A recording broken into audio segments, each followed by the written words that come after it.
Pakistan Israel पर हमले की साजिश कर रहा था और उसने ही डोनाल्ड ट्रंप पर हमले की साजिश की और पाकिस्तान ईरान को हथियार सप्लाई करने की तैयारी में था, लेकिन ये खबर लीक हो गई। अब ये सारी खबर जी न्यूज के हिसाब से है, तो जी न्यूज की ये रिपोर्ट क्या कहती है, चलो देखते हैं। बांग्लादेश में चल रही बर्बादी के बीच पाकिस्तान ने अपनी कब्र खोद ली है।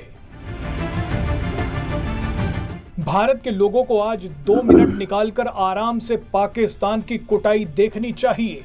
दरअसल जिस वक्त पाकिस्तान की जनता खुशियां मना रही थी कि भारत समर्थक शेख हसीना देश छोड़कर भाग गई हैं, ठीक उसी वक्त पाकिस्तान की सरकार ने बड़ा कांड कर दिया। पाकिस्तान ने इजराइल और अमेरिका के पूर्व राष्ट्रपति डोनाल्ड ट्रंप पर हमले की साजिश रच दी। ये दावे खुद इजराइल और अमेरिकी मीडिया ने किए हैं। सबसे पहले पाकिस्तान और इजराइल के बीच बवाल देखिए। पाकिस्तान इजराइल पर हमला करने के लिए मिसाइलें भेज रहा था। पाकिस्तान ये काम चुपचाप कर रहा था, लेकिन खबर लीक हो गई और इजराइल को पता चल गया। इजराइल के अखबारों ने दावा किया है कि पाकिस्तान ईरान को मीडियम रेंज शाहीन 3 बैलिस्टिक मिसाइलें बेचने की तैयारी में लगा हुआ था, लेकिन इजराइल की खुफिया एजेंसी को इसके बारे में पता चल गया। बताया जा रहा है कि पाकिस्तान ईरान को जो मिसाइलें देने वाला था, उनका इस्तेमाल इजराइल के खिलाफ किया जाना था। पाकिस्तान से मिसाइल लेने के बाद ईरान इन मिसाइलों को हिजबुल्ला आतंकियों तक पहुंचाने वाला था। अगर पाकिस्तान की ये मिसाइलें हिजबुल्ला आतंकी संगठन के हाथ में लग जाती तो इजराइल को बहुत बड़ा नुकसान हो जाता।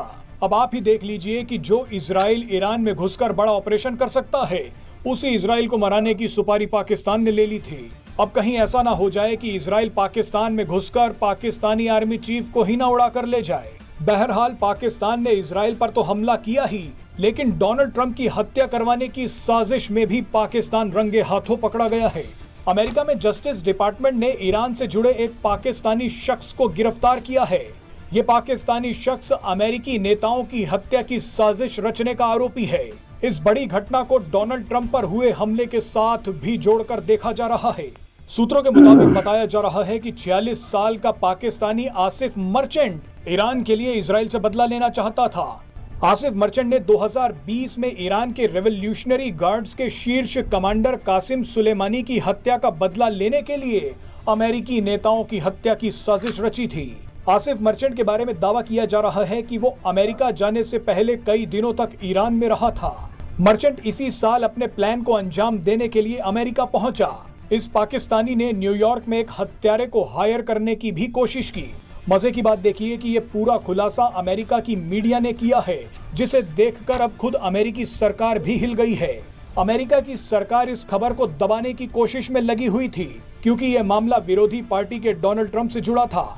और दूसरा कारण ये कि अभी तक तो अमेरिका भारत पर आरोप लगा रहा था कि भारत के एजेंट्स अमेरिका में खालिस्तानी पन्नू को मरवाना चाहते हैं, लेकिन यहाँ तो एक पाकिस्तानी अमेरिका के पूर्व राष्ट्रपति डोनाल्ड ट्रंप को ही मारना चाहता था। खैर दोस्तों, आपको क्या लगता है, अगर इजराइल और पाकिस्तान की लड़ाई हुई तो कौन जीतेगा? खैर जवाब तो एक ही आएगा। बाकी आप कमेंट करके बताएं और चैनल को करें सब्सक्राइब। हम मिलते हैं अगली किसी और वीडियो के साथ में। जब तक के लिए नमस्कार।